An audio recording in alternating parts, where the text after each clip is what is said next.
Democracy is the stupidest form of government ever conceived, where two hobos from under a beer stand have twice as many votes as a university professor.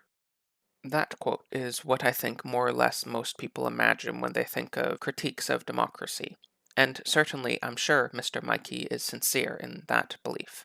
However, the prior quote really misses what I believe is the actual devastating critique of democracy. Saying that democracy is stupid is just a value judgment. It's essentially saying you don't like it.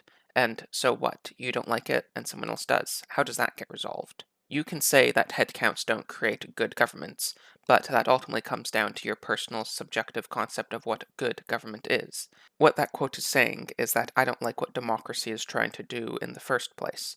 With any idea, the much more devastating way to deal with it is by showing that it doesn't accomplish what it claims to in the first place. Democracy, by its most basic definition, is the rule of the people, the demos. The core of my critique of democracy isn't that democracy is bad. The idea that head counts create good government is probably a superstition, but the core issue is that democracy doesn't actually accomplish what it initially sets out to do.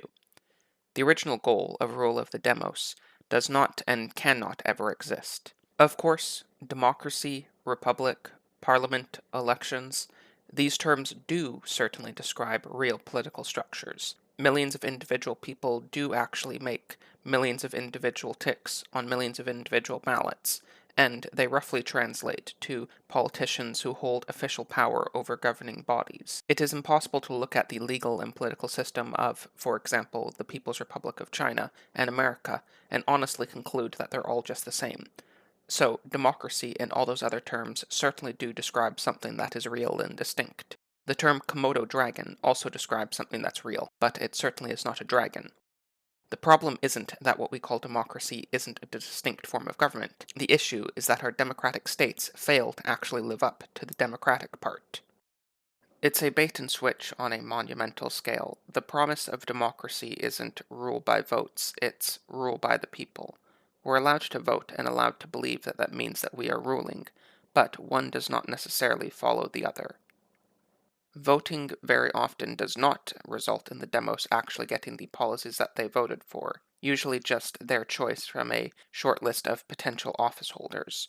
Trump, of course, being one of the most recent examples of this. Tax cuts and moving the embassy to Jerusalem may have been on his platform, but most of the actual policies that were at the top of priorities for most of his supporters, like cutting Planned Parenthood funding, the wall, and reducing illegal and legal immigration, have gotten far less attention. The answer from any apologist for democracy is that, of course, if you're unhappy with how any politician is doing, you can always vote for someone else. And if no one else is promising to do the same things better, well, of course, you can always start your own party. That is all, of course, true. There are very few legal restrictions preventing you from doing any of those things. You can start your party, you can be an independent, you can do any of that. But this is essentially the equivalent of those who tell us to build our own YouTube or Facebook or whatever when we're censored. In reality, most Western countries, there is a cartel of anywhere between about 2 to 6 major parties which hold an effective monopoly on all political power. Could you vote for someone else? Yeah, sure you could.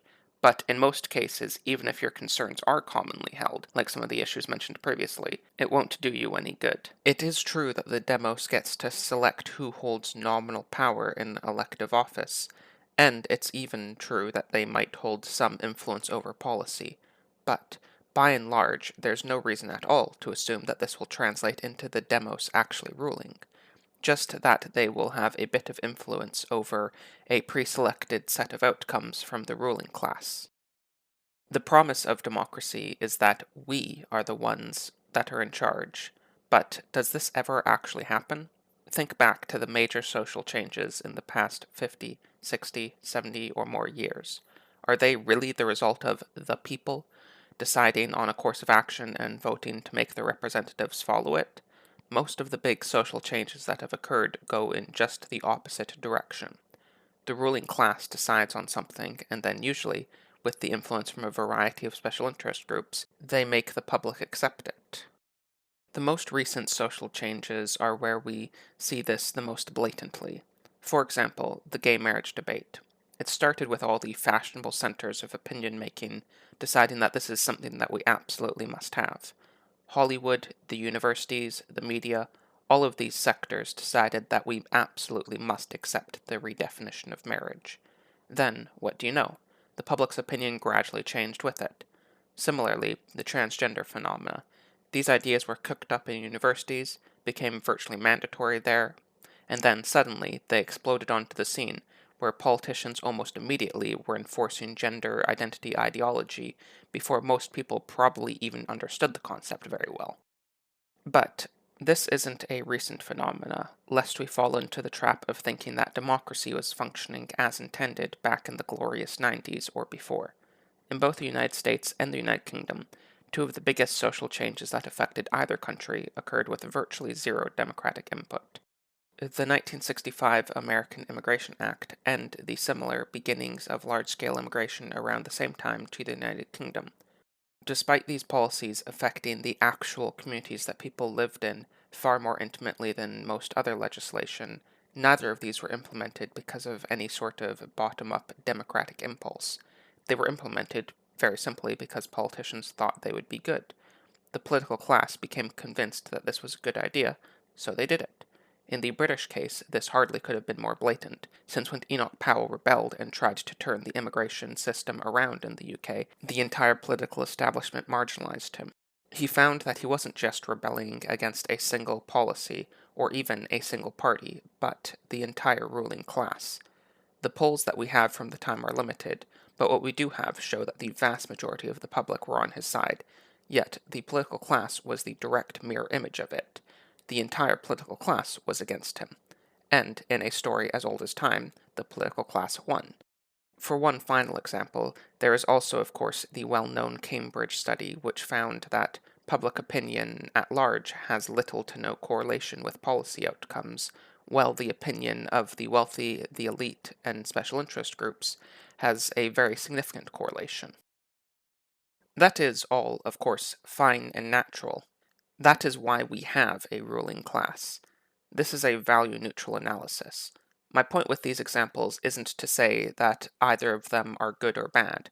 My point is simply to point out the obvious, that all of these policies, from gay marriage to mass immigration, were decisions made by a ruling class, not by any sort of general will of the demos. And, as I said, it's fine and natural. Oligarchies are a human universal, and it's meaningless to say whether that's a good or a bad thing. This is certainly not to say that the form of government which we often call democracy is awful, and that all other types of government are great. It is just to point out the baseline concept of democracy, the rule of the people, does not actually exist to begin with. It's an aspiration sold to people that has never actually been delivered on, and probably never can be, and that very well may be a good thing, who knows. Thank you everyone very much for watching. Please like, comment, subscribe, hit the bell, and most importantly, please share it with anyone else who you think might find this video interesting. Also, I will be appearing on 2 live streams later on this week. The first is going to be here on this channel with Charlemagne, and we are going to be discussing some new work done by Mencius Moldbug. And the other is going to be on Friday. It's going to be on the channel of a smaller YouTuber called Clossington, and we're going to be discussing the purpose of the distant right with a couple other people. The times for both those should be on the screen right now, and I'll have Clossington's YouTube channel linked in the description. Thanks everyone again, and bye.